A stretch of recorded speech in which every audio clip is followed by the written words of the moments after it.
Hey yo, welcome to another edition of Yo with D Shelton. I am the host of this show, podcast, whatever you will call it, Del Rico Shelton. As always, we are sponsored by Rose Sweets LLC. That's Rose Sweets LLC, the best cupcakes and cake pops in the DMV area. You can check them out on Instagram and or Facebook at row underscore sweets underscore LLC. You can also contact them at rosesweetsllc at gmail.com. And thank you with the graphics that you saw in the beginning. If you are watching me or you heard the music, thank you for Riverside.fm for giving me the platform to give you all this face and this voice on Spotify, iHeartRadio, and Apple Podcasts. Please like, share, and subscribe to Hey Yo with D Shelton. Just hit that little subscribe button and you'll get the ding. And whenever I drop an episode, you will get it. You'll be notified, excuse me. Now that we got the formalities out the way, let me say some things in the beginning. If you're just listening to me right now, I kind of was debating should I do a couple of podcasts this week. Then I'm like, no, let me just do this one um, to kind of combine everything that transpired over this past week. As you know, we had an election. We have a new president elect, but I'm going to talk about that a little bit later. I will say the format of this podcast will change a bit. Most times during football season, y'all get sports from me, which is cool. You're still going to get the sports from me. Um, you're going to get a little bit of entertainment when I see something that really is interesting, you know, um, to pop culture, things of that nature.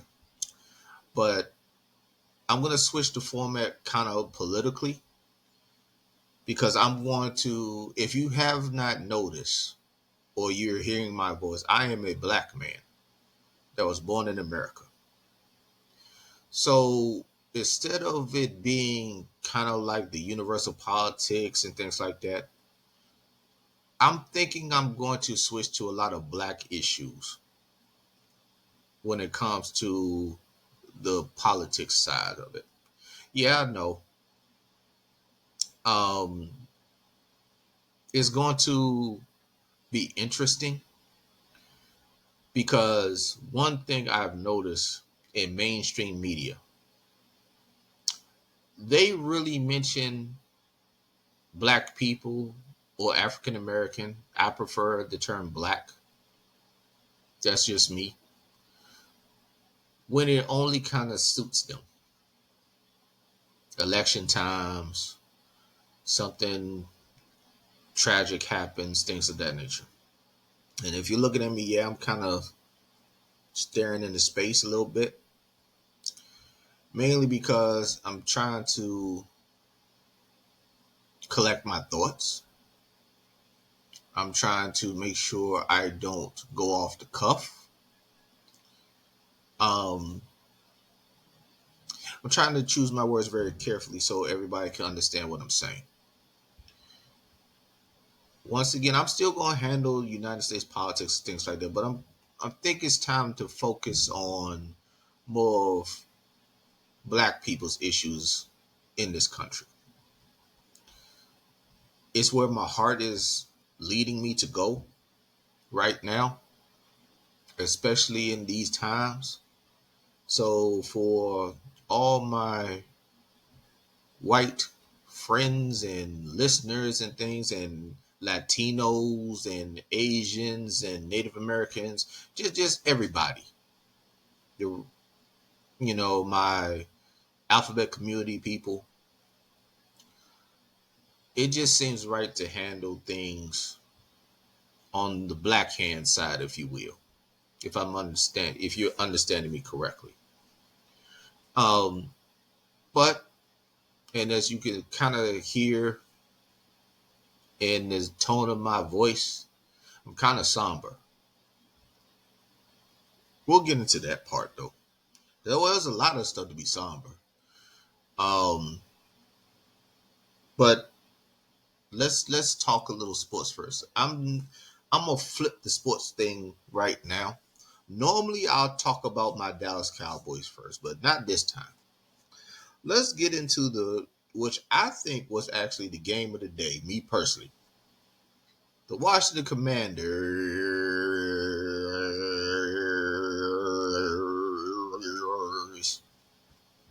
versus the Pittsburgh Steelers. Oh, I'm still gonna troll y'all, Washington. I mean, it's just what it is. What it is. Steelers come out with a victory in Washington, 28-27, led by Mr. Russell Wilson. Um, this was actually a very entertaining game, back and forth. There was times where I was like, one team, the momentum when it shifted, right? It shifted drastically from one side to the other. There was a couple of times both teams I felt were really going to get into control of the game, but the other team seemed to kind of hold on to right the ship, so to speak. Here's what I'm getting at, Washington Commanders fans. This is kind of what I wanted to see because, granted, the Arizona Cardinals are now hitting a stride. You really didn't play anybody. And then now you got a short week because you got to play the Philadelphia Eagles.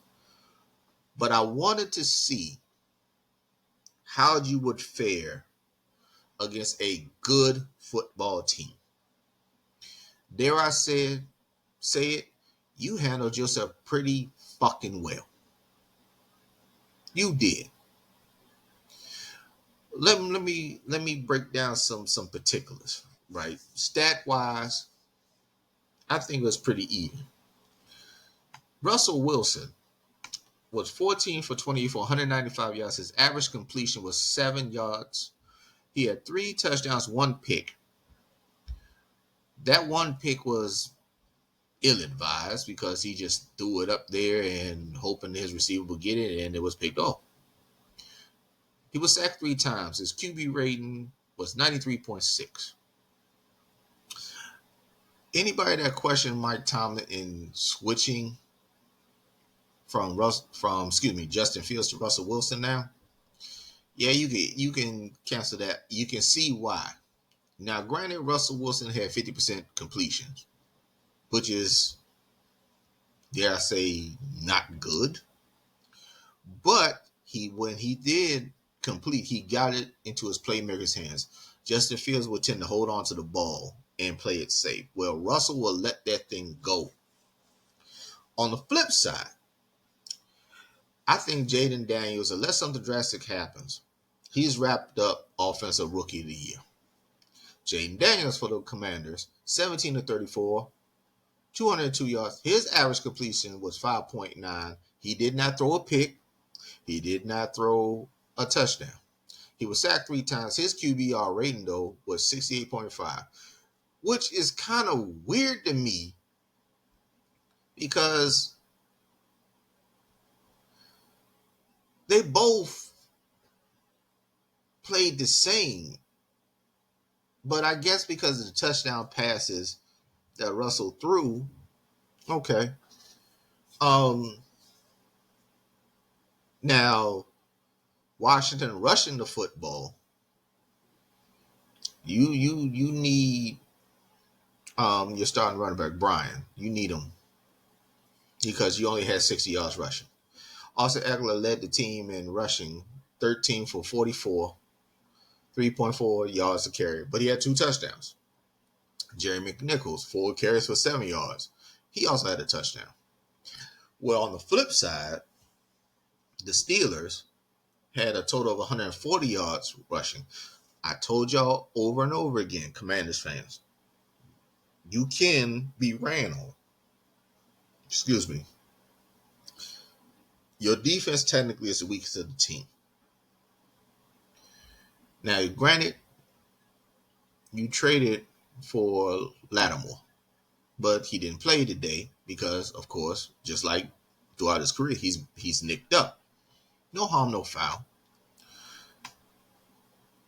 Jalen Warren for the Pittsburgh Steelers led them in rushing with 14 for 66. Najee Harris, 21 for 53. Not going to get in the rest. But it was two bell cows. Now, when I say you can be ran on, right, it was a collective effort. It was a pause. It was a pounding. They wore your defensive line out. The one thing about Mike Tomlin, he doesn't care if it's 5 yards of carry or it's 3 yards of carry. Hence, 3.3 yards per rush for Pittsburgh. He doesn't care. He's going to establish some bully ball to open up the pass, which honestly was in spurts. Two receivers battled today. George Pickens had 5 catches, 91 yards, touchdown. Terry McLaurin, Scary Terry, had 5 catches, 113 yards, no touchdowns. George Pickens' longest completion, 34 yards. Terry McLaurin's, 54 yards. But the one time that, well, let me pump the brakes for a sec. The eye test showed you, in my humble opinion, Pittsburgh's better. Of course, because they won the game. The effort goes to the Washington Commanders. The Washington Commanders fans, as I've stated numerous times, Dan Quinn is the right man for the job. You are very well coached. They do not overcoach, as some football coaches tend to do, but they do put your players, in proper spots to make plays. Just being honest. That's coaching 101. Find out what I got instead of dealing with a system. I'll get into the systems later on with Mike McCarthy, by the way. And it works. It's amazing when you have a good quarterback. Everything the team just gets uplifted. You all are a different squad because of Jaden Daniels. He uplifts you all. He has a charisma that very few players have.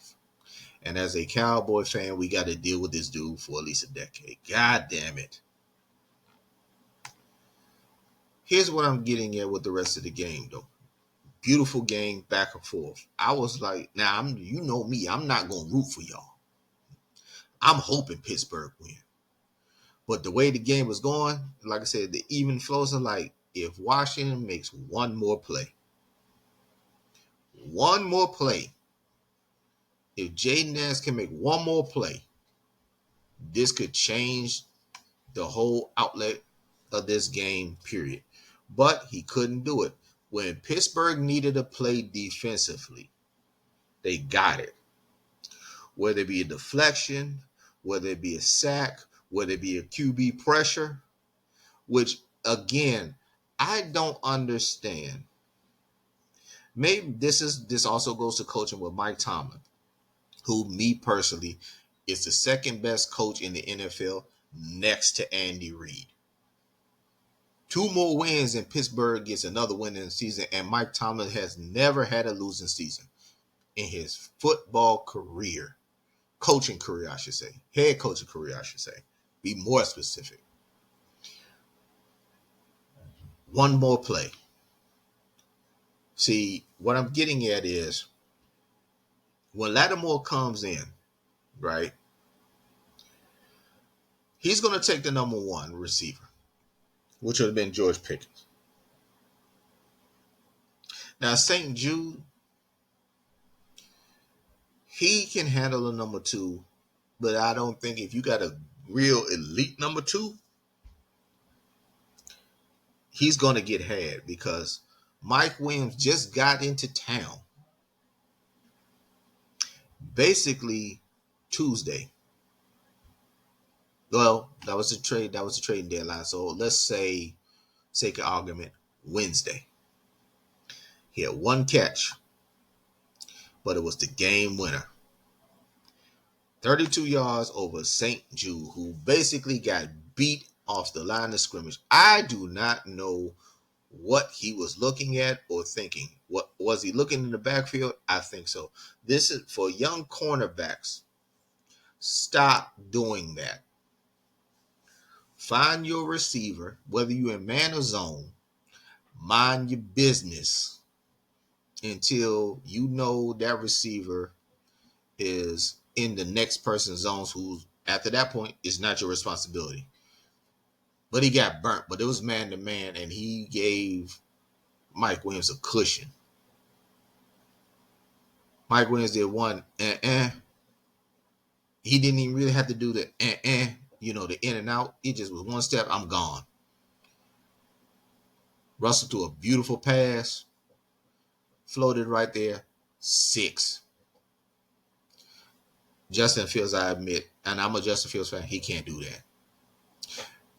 So, when on the flip side, when Jaden needed to make a play, he couldn't because the Pittsburgh defense buckled down. Now, 4th and 1, on I want to say the Washington 47-yard line, a little bit more than a minute left to go, Mike Tomlin said, fuck it. I'm putting my offense back out there. Extra offensive lineman gave the illusion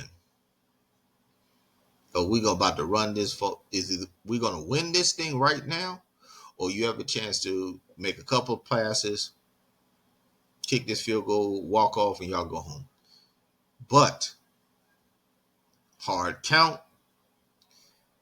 I don't know who the young man is, but I know he's a rookie defensive tackle. He jumped off sides. Game over. Overall, Washington, I hate to say this. I don't like moral victories per se, but I hold that as a barometer of where you at. Your team's going to the playoffs unless something drastic happens, at least a wild card. You have a good football team. Everything shows me good football team. Quarterback, check. Running game when Brian Robinson Jr. comes back, check. Playmakers, Scary Terry, Zach Ertz. That was one that killed though. Commanders, I know y'all are pretty much upset on that. The 4th and 9 that replay said wasn't a first down, and I know all of you are like, he caught it right there at the line. Here's the rules for it. Because I ain't gonna lie, I thought it was a first down at first. Because, the yellow line, they keep telling you on TV, it's not official. Here's the issue. Zach Ertz caught the ball. Right? Now, granted, he catches it, basically looks like he's at the line of scrimmage. When he plants both feet, unless a defensive player is hitting him immediately, that technically would be forward progress stopped. The Pittsburgh defender did not touch him. So when he landed both feet, especially that knee, and he made a football move, it's almost like you're running backwards at that point.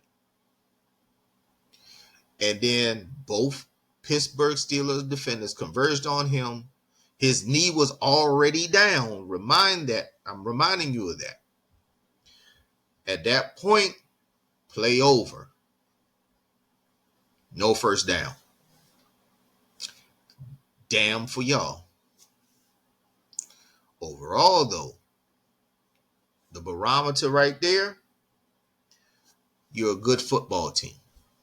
And I hate saying that shit. I really do. Congratulations, Washington. For the first time in a long time, you are way better than my Dallas Cowboys. Because my Dallas Cowboys are atrocious. I'm watching the game and I'm like, can you just put us out of our misery, please?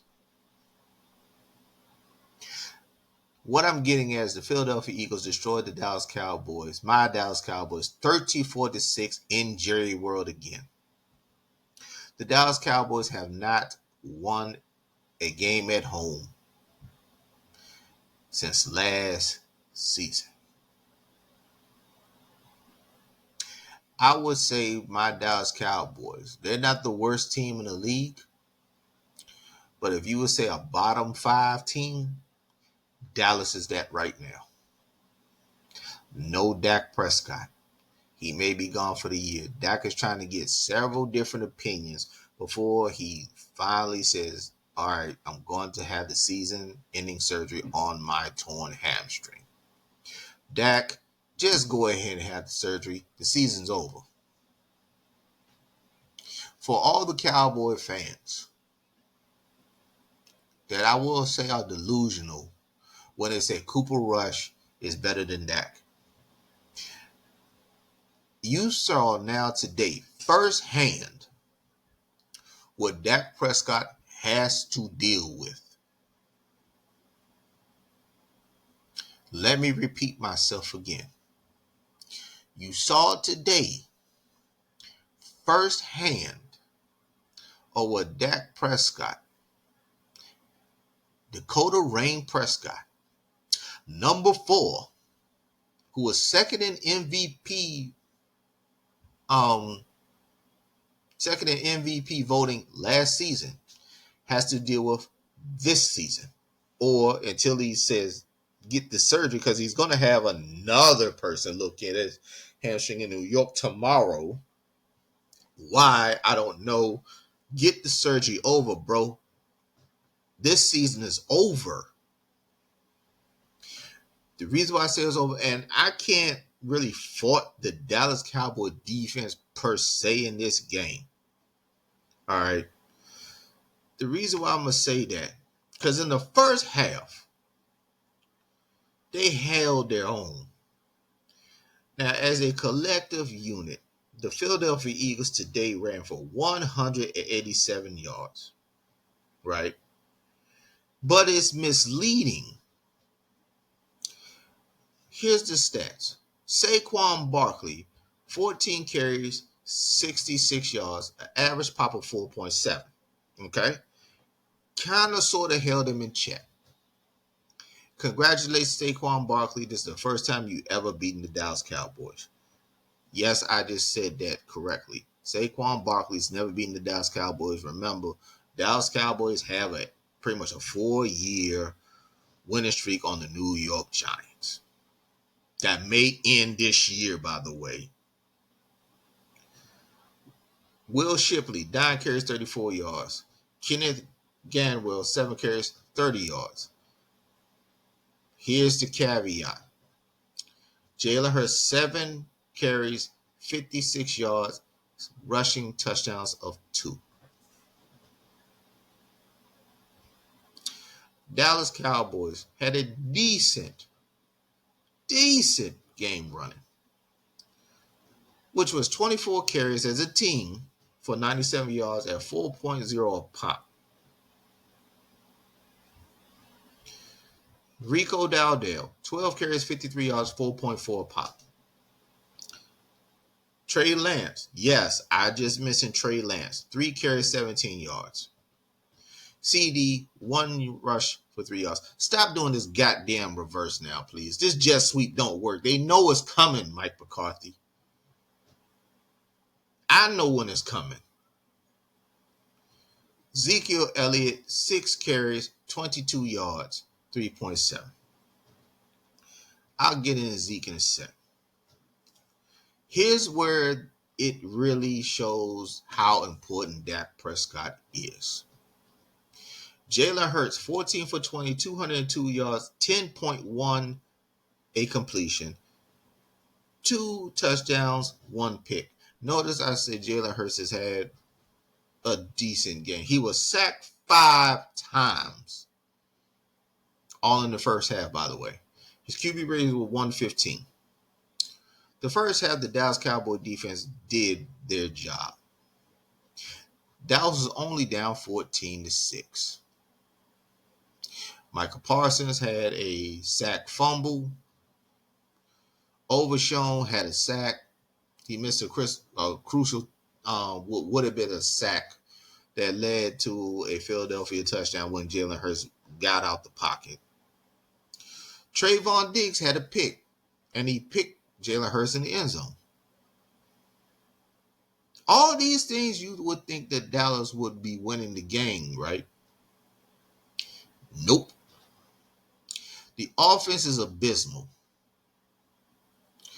For those, again, I'm going to say it with my chest.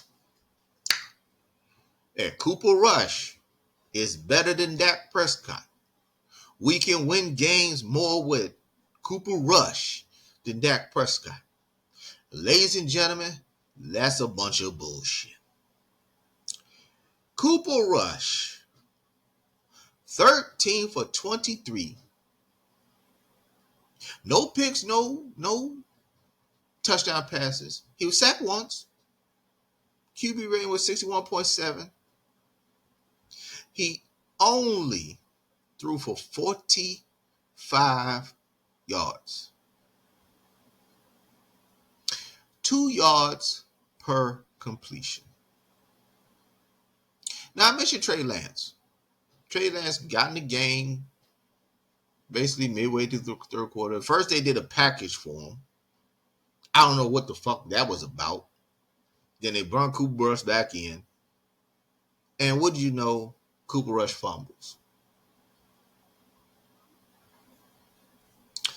Just like he fumbled in the first half. Shotgun looks like it's going to be a handoff or whatever. Or at least a play action fake. Cooper Rush drops the damn ball, which led to Philadelphia's first touchdown. Again, I do not blame defenses if you turn the ball over and it's deep in your territory. I can't blame the defense for giving up points. You will hope they give up 3. I can't blame them if they give up 7. It's too quick of a turnaround. Second half, Cooper Rush fumbles, and it looked like football follies where Steele looks like he's trying to pick up the ball.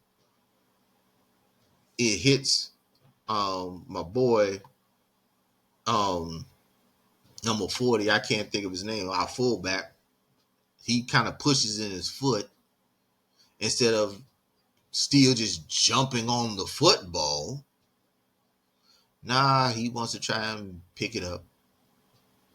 Philadelphia gets the ball. Now, I mentioned Trey Lance. Trey Lance threw a pick. He's trying to take a deep shot to Jalen Tolbert. Jalen Tolbert doesn't even look for the ball, ladies and gentlemen. He never looked for the ball off the break. He never looked for the ball when he got even with the DB. He didn't look at the ball when he got past the DB. The safety comes over, and it looks like all Jalen wanted to do was try to stop the interception. Instead of you looking for the ball to find where the ball is, he pretty much, when the safety jumps up, he's trying to play defense at that point. Once again, Troy Aikman said almost a month ago that the Dallas Cowboy wide receivers run badass routes, and there's hardly any effort. Now, let me get to Zeke Elliott. Zeke Elliott, if I recall, is getting paid $3 million. Jerry Jones, you couldn't find another $5 million to give to Derrick Henry.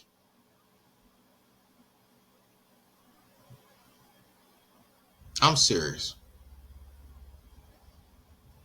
Zeke Elliott gets in the game. Dallas is actually driving in the first half. Looks like they're going to score a touchdown. Cooper Rush hands off to Zeke. Zeke hits the middle. Helmet on football. Ball goes into the end zone. Philadelphia recovers. Touchback. I love Zeke, but it's over. It's been over. But Jerry wants to bring him back. For what? He's a probably a good short yardage back. That's over now. You know why it's over? Because Dallas offensive line stinks. Alexis Smith, who I think is just above average. Zach Martin old still is what he is. Guyton, I don't. Oh, this is the first time I don't remember seeing Guyton actually commit a penalty. So at a certain point, the Dallas defense is like, "Come on, man, can you give us something?" Nope. Halftime hits. Philadelphia coaching staff makes adjustments. Dallas Cowboys coaching staff seems to do not. And once again, in the third quarter, Dallas gets blitzed at a total score of 14-0 in the third quarter. I would look up, peeps, what the third quarter difference is between the Dallas Cowboys and their opponents. I'm not going to do that. It's got to be at least 120 points difference by now. Dallas gets shut out in the second half. Philadelphia gets 6 points. Once again, 3 points come off Cooper Rush's fumble again. And there you have it. Philly 34-6. Now, oh, by the way, Dallas turned the ball over 5 times.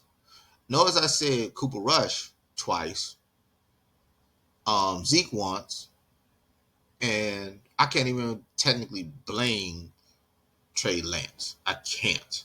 I'm not going to put that on him. You know what I mean? But the last fumble came from Jake Ferguson. You know him. Last season, Dak Prescott's safety blanket. Somehow ever since he hurt, I think his ankle, he's regressed. Your ankle's got to be okay now. Well, then again, this football, everybody's not 100%, but he's regressed. And I will admit, I was one of the people that said, okay, you can let Dalton Schultz go because we had him. Honestly, Jake Ferguson led us in yardage, four catches for 24 yards. CeeDee Lamb caught 6 balls, for 21 yards. When have you seen CeeDee Lamb catch 6 passes for less than 25 yards? Again, the Philadelphia Eagle defense, who actually has been known to be shoddy, had no fear whatsoever about anybody on Dallas except for CeeDee Lamb. Let me repeat. They only had one guy to fear, CeeDee Lamb. Now, if I am Mike McCarthy, you know your contract is done after this year. Ride off in the sunset because you possibly can get in the Hall of Fame, but the way this season is going to hold you off from getting there, right? Dak Prescott, please don't come back to this shit. I understand you're the best leader that Dallas has had in a while. Sometimes you got to fold it, bro. Don't come back to this shit. I know you want to say, okay, just in case I'm going to be there. It ain't going to be a just in case, bro. It's not. At least in 89, 1989. I'm showing my age. There was a plan to strip everything when Jimmy Johnson came in. Remember, they were 1-15. Dallas had some talent, but they were 1-15. Strip it down, blow it up, start from scratch.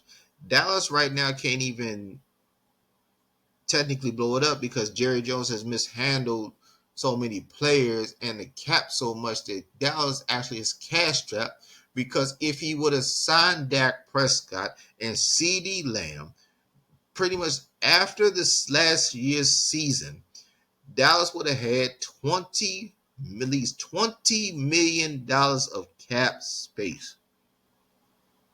If I recall correctly, because of the acceleration of stuff and the signing bonus, unless Jerry reconstructs both contracts again, I think Dak next season is going to make like $80 to $89 million. CD is going to make like 34 straight up. So you're dealing with basically a good portion of your salary cap for two players. By the way, you still got to resign Michael Parsons. By the way, you still got DaRon Bland coming up.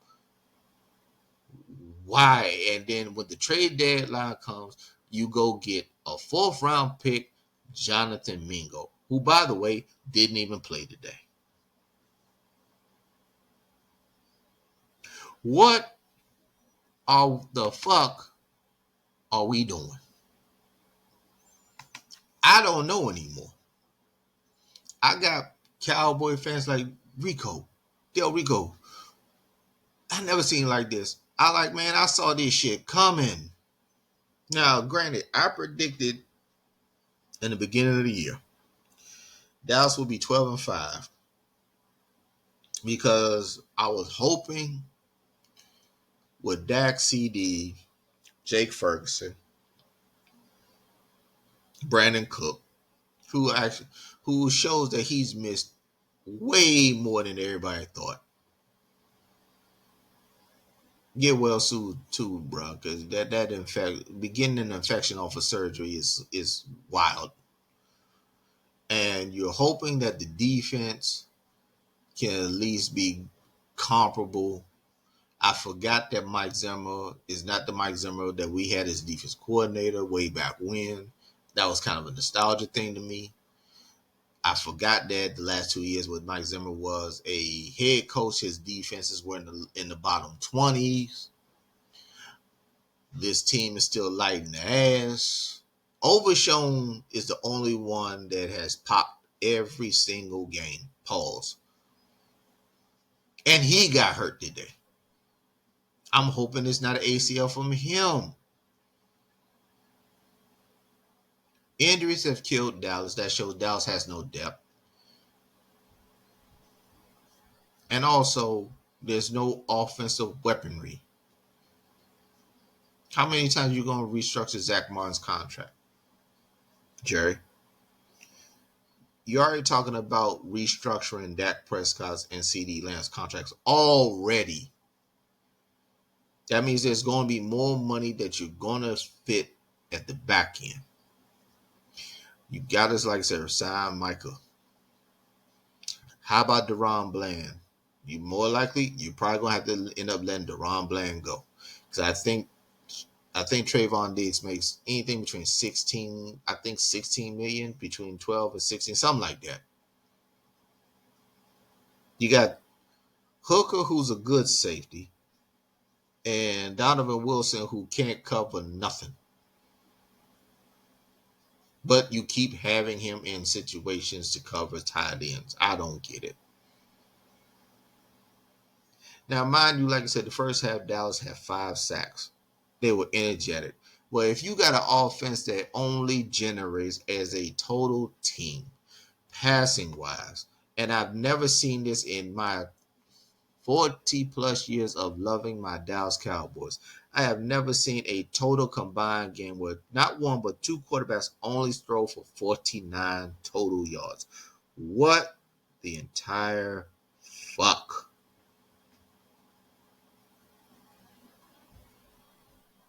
This was atrocious.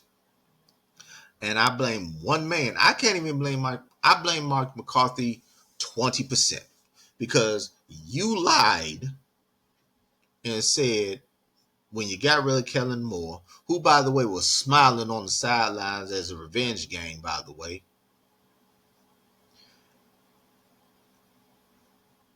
You lied, said, we're going to run the football more. Yeah, that's not true. As constant what's happened over the past 2 years. The rest is Jerry. You constructed this team, Jerry Jones, from top to bottom. From top to bottom. You allowed, what's my man named Hendricks, to come over. I'm sorry, Kendricks, who was with Mike Zimmer in Minnesota a couple years ago. Free agent, you brought him over. He can't tackle an open field. He gets beat in coverage. And when he does zone, he's out of place. Once again, DeMarvion Overshown had 11 tackles before he got hurt and 2 sacks. He's an ace in the hole. I would say with him and Micah, work that out. But this whole thing, it's bad, man. This is bad. Do you realize how long this is bad? I'm trying to remember. What's my man's name? Damn it. Chad something, the head coach did back then. It's bad. This is bad. Chad Gailey, that's his name. This is bad. This Wade Wilson bad before, the last season. It's bad. Hell, at least Jason Garrett, it's bad. It's worse than that.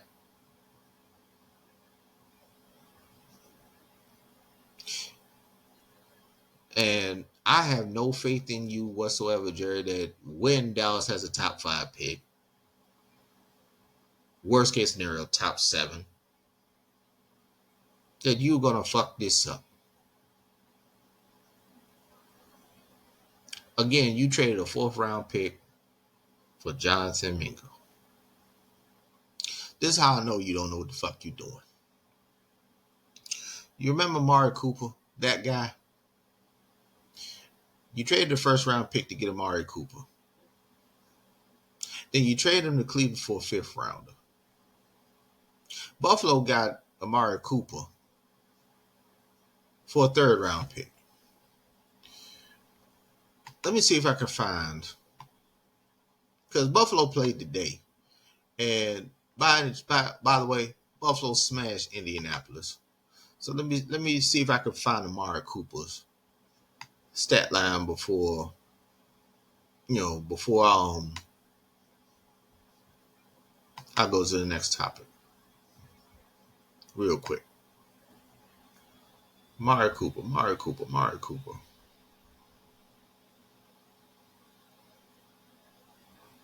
Matter of fact, I don't think Amari played today. You're lucky. Now that I think about it. Yeah, he didn't play today.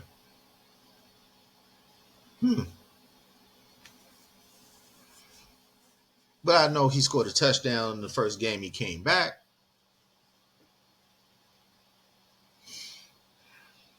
Jerry, your narcissism,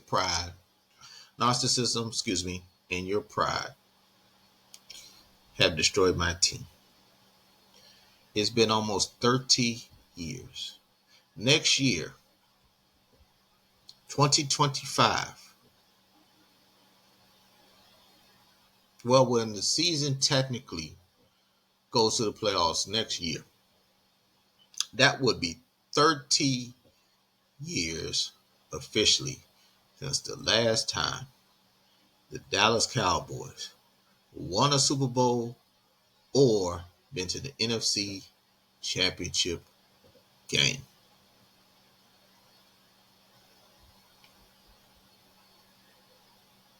And the common denominator is you. I was looking forward to going to a game this year. Nope. I'm good on that. I'm not spending my money. Nope. So, what I'm going to do is keep giving my Cowboy fans and people that's listening to me, I'm going to keep giving my honest assessment. But as I said to a Cowboy friend of mine, excuse me, as long as Jerry's running this show, don't expect Dallas to win a goddamn thing. When Steven takes over, maybe Steven will say, you know what, let me hire a coach that's going to command respect and let me get the proper football people in place to do the job. That's all we can do. Because this is depressing. This is super depressing. And this is going to go to my last thing of the night, people. November 5th, 2024 is going to go down in history, in my humble opinion, as probably one of the worst days in American history, where the United States of America elected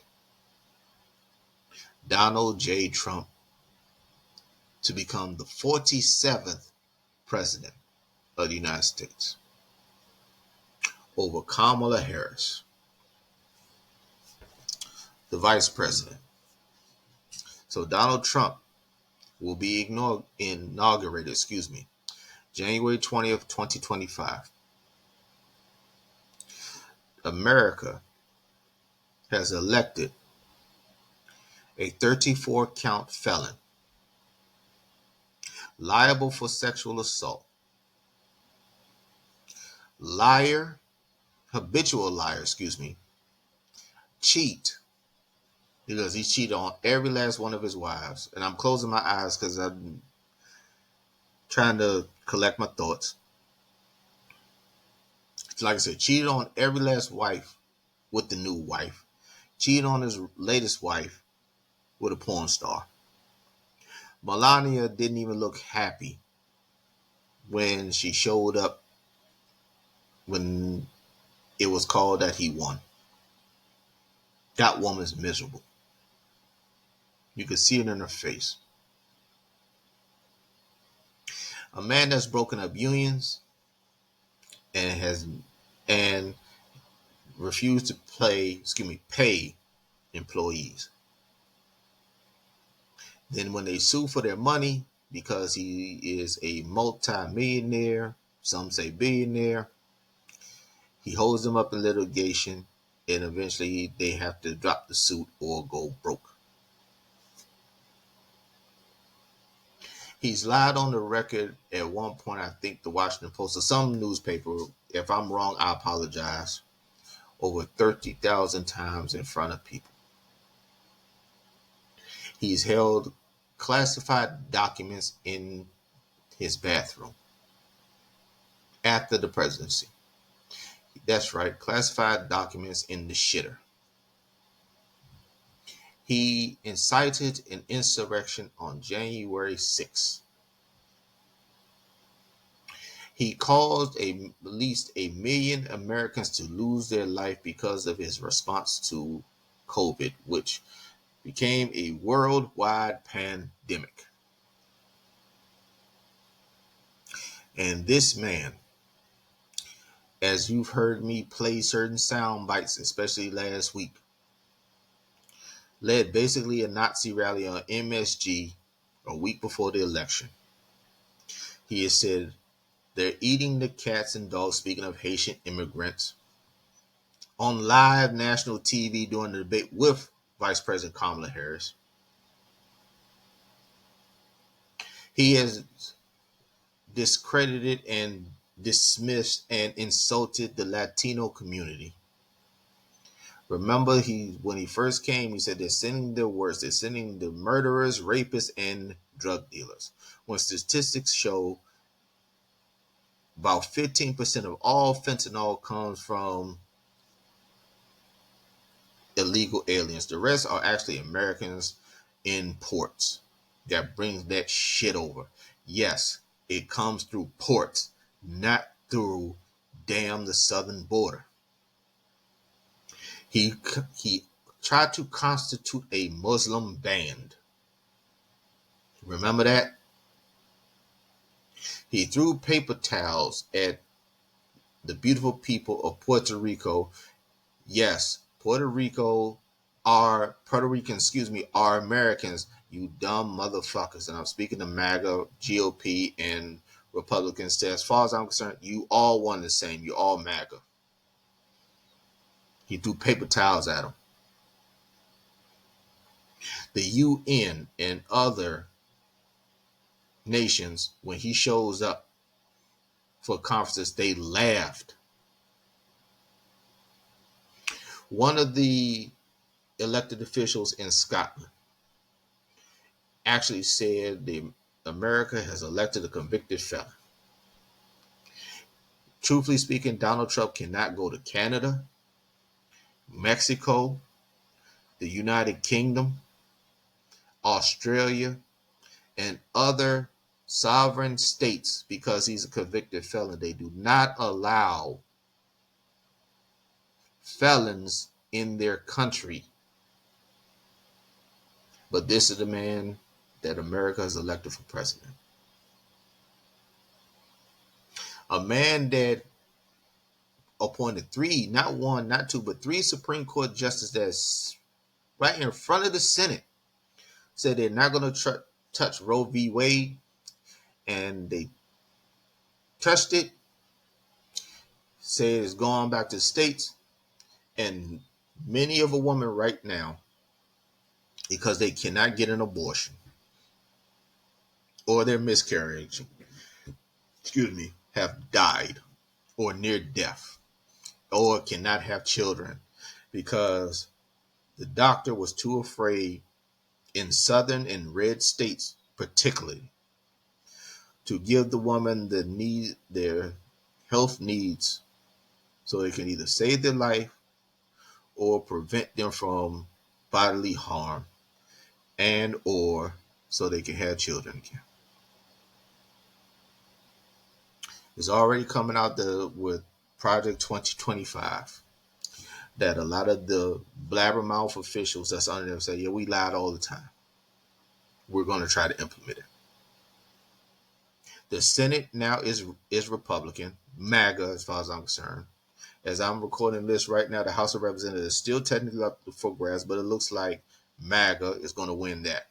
So all three branches of government are going to be under Donald Trump and MAGA's control. It's already happening that people in Pennsylvania and other places can't get their Christmas bonuses because the owners of the company or the companies themselves are preparing for the tariffs that Donald Trump is going to add, which is, he said at one point, is going to be 20%. Let me say it one more again, how tariffs work. You think that China's paying the tariff? No, it's the American company when it hits the port. So if they have to get that money and pretty much pay for that tariff, who you think is going to fit that bill? Us, the American people. Also, his logic is stupid because he said this will make American companies come over. No, because it costs a lot more money to bring the company back over to wherever they were from. Wherever they were stationed at, back to the States. You dumb. So we're going to fit that bill. Already people are starting to get laid off. Already, because the company says, okay, I cannot pay the terrorists and my employees. It's already happening. Start Googling it. But yet and still, his cult supporters are going to pretty much kiss his ass. We won. If you won also, why are y'all still so damn angry? Riddle me that. Why y'all so angry still? Deep down, I think y'all know y'all been had. Here's the flip side of certain things, right? Here's probably what I think is a silver lining in this, and I can't speak for all people. Well, I'm not can't speak for all black people, but this right here is shown us because 53% of white women voted for Donald Trump. 54% of Latino men, for whatever reason, I don't know, voted for Donald Trump. And 45% of other races voted for Donald Trump.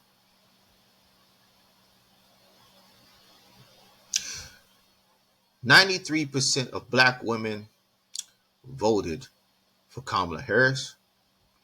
And depending on the report, 80%, 78 to 80% of black men, including myself, voted for Kamala Harris.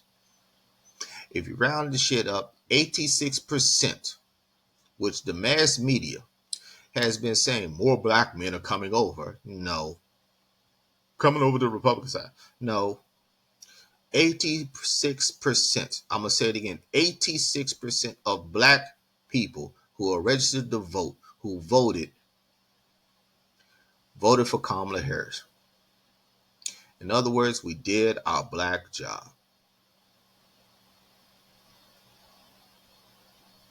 I'm going to repeat it one more time.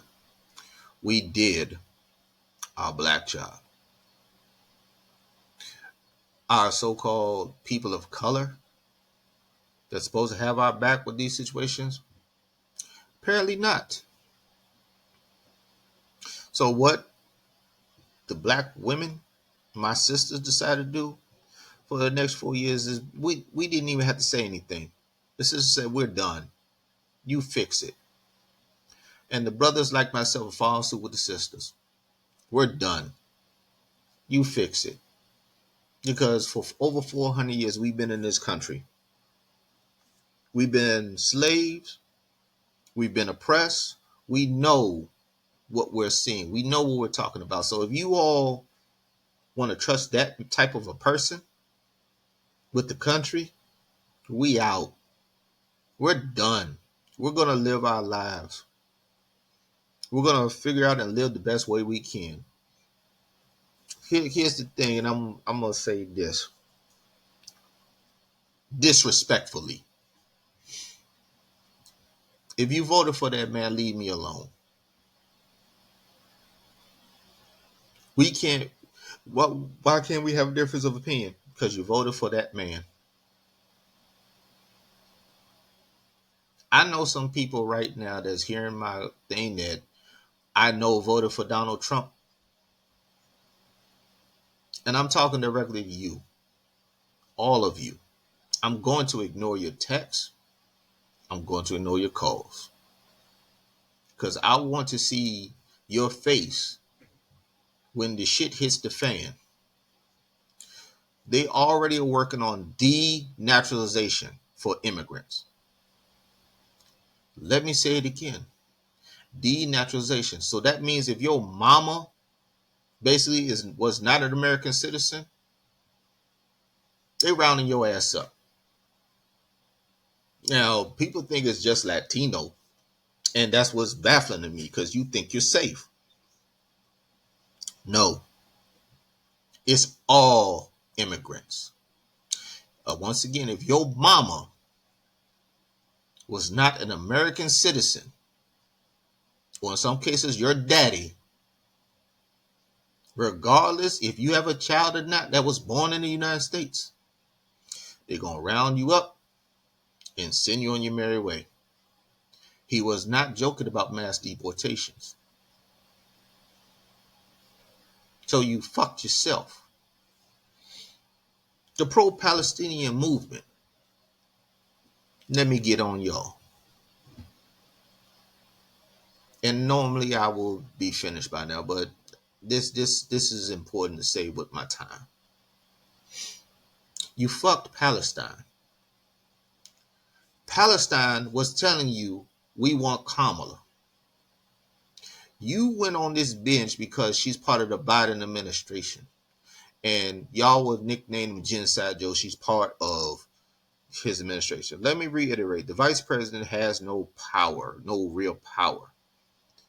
The vice president is at the behest of the president, which means they tell him what to do. The president tells the vice president what to do. They got to do it. They can advise the president with stuff, but they have no real power. Their main job is to break ties in the Senate, which Kamala Harris broke a record. Record. I can't even talk. Pretty much, she set a record of breaking ties in the Senate. You ain't got to worry about that no more because Republicans got it now. So you're going to reap what you sow. And now you're mad at black women and black people in general. I'm speaking about the pro-Palestinian movement that we say we're done. We asked you to do one thing. You wouldn't even be here if it wasn't for us with our civil rights movement. You wouldn't be here. You wouldn't have the rights you have if it was for black people. So when we say something, especially black women, when we say something, we mean it. We see the shit. That nah, y'all want to do what you want to do. If you don't vote for her, if you vote for her, we can't come in your community. Go ahead. Because they're going to round y'all ass up too. They're going to round you up too and send you over. I would say 95% of black Americans, we're good. Our mamas was born in this country. We have what is called lineage. Excuse me. So, you got to understand that you pretty much kissed Palestine goodbye. Because, once again, Donald Trump's been on the record of saying, I'm going to let Netanyahu finish the job. I want Netanyahu to finish the job. So guess what? There's going to be some beachfront property there in Gaza. Your fault. And you're mad at black women and black people because we said, nah, well, we got to still come together. No, we don't. Because you have proved to us, and a lot of it was anti-black. So you're trying to tell us what to do. But you need us. You need us for your movement. Because without us, it generally doesn't move. What was it? I think there was a protest in Chicago already. And I barely saw any black people there. You're going to get a couple black people here sprinkled there, but the majority of us, no. We're sitting out. We're chilling for 4 years. Except when it comes to state stuff. Particularly blue states. Because Gavin Newsom, governor of California, and other pure blue states are working on right now before Trump gets in office to make it Trump-proof. So the red states, I wish there was a part in Dearborn, Michigan, that they could separate Dearborn, Michigan from the rest of the state of Michigan. But they can't, because I'm also mad at my Muslim brothers and sisters. Or should I call y'all that? No. Because y'all went on Donald Trump's side. Do you remember he tried to institute a constitutional ban on you all? He's coming to get you. Y'all just don't understand. He's coming to get you. And when they round everybody up, I'm just going to shake my head along with the rest of us black people. We're just going to shake our head like, pass the popcorn. Because it's about to be a shit show. You didn't have our back. So why should we have yours? Allyship technically is transactional, but if you're not holding up your end of the bargain, why should we? You want us to help you when you couldn't help us, and by helping us, you help yourself. Because the woman, since January, wanted a ceasefire.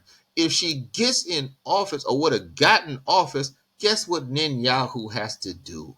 He has to pretty much come to the negotiating table and buckle down, because she's going to say, I'm not going to hardly give you shit. I'm going to give you stuff to defend yourself, but not to drop bombs on people. Do you realize how much they're celebrating right now? I'm speaking of Israel and Netanyahu. Do y'all realize that? So you put our lives in danger, and you want us to help you. We're good on that for 4 years.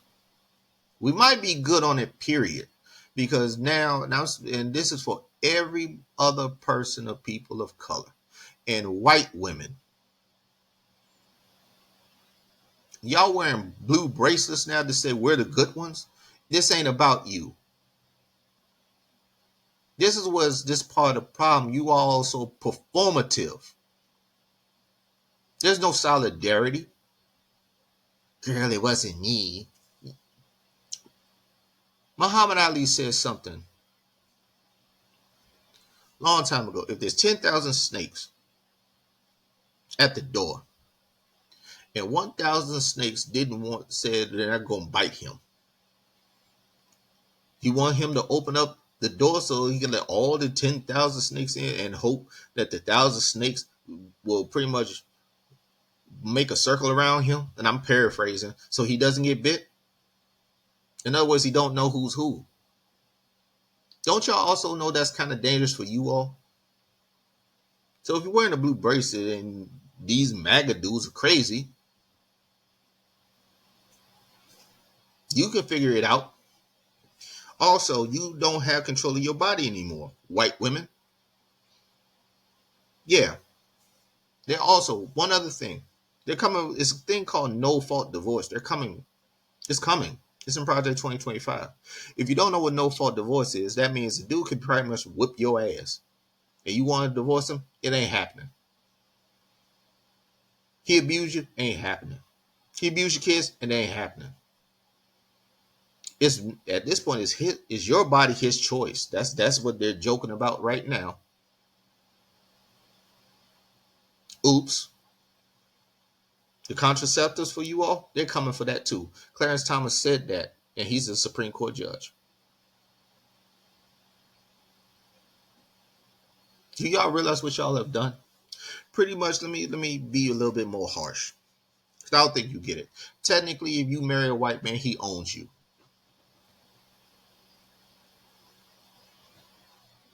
No fault divorce, and you can't have an abortion or nothing. Damn. Now the brothers, we generally don't do that to our women. See, when you really research black man, black woman, and we can go back to the motherland, it was more of a partnership. See, the man traditionally, black men traditionally is the head of the household. That's cool. But the woman's the neck, and she points that motherfucker wherever it need to be so we can handle the business. I know you read that way back when that, a man in Africa had many wives. That's true in certain parts of the continent. But each wife had a purpose. It wasn't just because they looked good and he wanted to fuck. They were his advisors. Yeah. So don't let Western education and European education skew you. But the silver lining is this: is that my people, we decide we're gonna take care of each other. And that myth of black men and black women don't coincide with each other, We proved that with 86% of us voting for Kamala Harris. We have our issues just like anybody else. But overall, we've always been together. But that's on y'all. It's not our problem anymore. At least for 4 years, it's not our problem. So, majority of us, black Trump supporters, y'all on your own too. Sorry, not sorry. Disrespectfully, of course. Y'all on your own. So, the marching that's probably supposed to happen as a protest during his inauguration, you're going to see hardly any black people here. And Washington, D.C. is majority black. We're going to take care of our own. This is one of the reasons why, folks, I'm switching my podcast, the curriculum a little bit different. Sports is still going to come because I can't help it. I'm a sports nut. Every once in a while, wrestling's going to come because I'm a wrestling fan. But on the policy side, the political side, this is strictly for my black people. It's time. It's time. We're tired. So as far as we're concerned, we're on PTO for the next 4 years. We'll pop our head up to see what's going on, to make sure that what little rights all of us are going to have is still intact when it comes to us. But if it ain't have anything to do with black people, don't come for us. Don't care about your feminist movement. Don't care about what's going on overseas, unless it's Sudan, Haiti, and the Congo, because of course they're black. Don't bother us. When they round everybody up, and I'm speaking directly to immigrants, undocumented immigrants. Before I get up out of here, that's another word. I'm glad I said that. When they mean undocumented, you think they don't know where you are. They know. You know how they know? Because you get a check. And with that check comes a word called taxes. Medicare and Social Security. They know where you are. They know who you are. They're rounding you up. You better get to a blue state quick. You better get to a pure blue state real quick. But then again, y'all won't, because you think it's not going to happen. Overall, this has been an eye-opener for myself and the rest of the black community, that we really don't have allies. And I said this in my TikTok. By the way, TikTok, hey yo, with D Shelter. We don't want allies anymore. We need accomplices. So Gavin Newsom is accomplice. Big Gretch is accomplice. Josh Shapiro is accomplice. I forgot the governor of New York State, accomplice. Do you see what I'm getting at? Governor for Illinois, accomplice. Governor Westmore, the first black governor of Maryland. Maryland straight. Because he's making that Maryland Trump-proof too. Pretty much you might as well say that from Maryland on up. From California on up. Illinois, Michigan, and Minnesota. Because remember, Tim Walz is still the governor of Minnesota. He can go back to being the governor of Minnesota now. They're good. Colorado, I forgot, is blue state. They're good. They're working. So this is about to be a civil fight, not war, civil fight that I think Donald Trump's going to lose, because people forget California has the 5th biggest economy in the world. They're the one state that does not need any federal money. If anything, the federal government needs California. So you backward states like Arkansas, Alabama, Louisiana, Tennessee, Kentucky, Ohio, the Alabama of the Midwest. Y'all been taking more federal money than giving out. Yeah, without California, y'all going real broke. Because Donald Trump doesn't even realize that when their state constitution, they can actually stop giving federal money as long as they don't get federal money back to them, which they really don't take anyway. Duh. And here the red states already. They can't do that. They should comply. No, they shouldn't. You ain't comply. Well, Biden, you barely comply with Obama. It is what it is, man. So it is what it is. So it was what it was. Anyway, my head hurt now. I'm about to take me some Tylenol.